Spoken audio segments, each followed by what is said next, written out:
জাহান্নাম থেকে বাঁচার সিজন আসতেছে, জান্নাত কামাই করার সিজন আসতেছে, তাকওয়া অর্জনের সিজন আসতেছে, নিজেকে মুত্তাকি বানানোর মৌসুম আসতেছে। আল্লাহ বলছে, ইয়া আইয়ুহাল্লাযীনা আমানু, হে ঈমানদারগণ, তোমাদেরকে আলাদা বলছি আমার মুমিন বান্দা, কুতিবা আলাইকুমুস সিয়াম কামা কুতিবা আলাল্লাযীনা মিন ক্বাবলিকুম, তোমাদের উপরে রোজা ফরজ করা হলো, তোমাদের পূর্ববর্তীদের উপরে রোজা ফরজ করা হয়েছিল। কেন?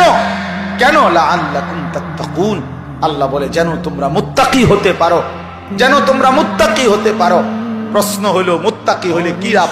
আল্লাহ বলছে উইদ্দাত লিল মুত্তাকিন, মুত্তাকিদের জন্যই জান্নাত বানানো হয়েছে, জান্নাত বানানোই হয়েছে মুত্তাকিদের জন্য।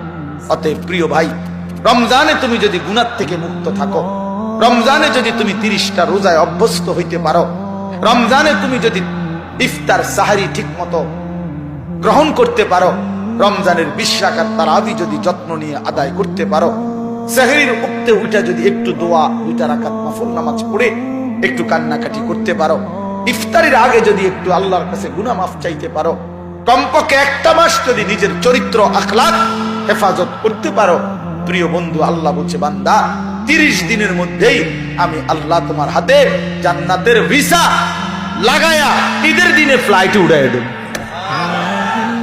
ঈদের দিনে 30 দিন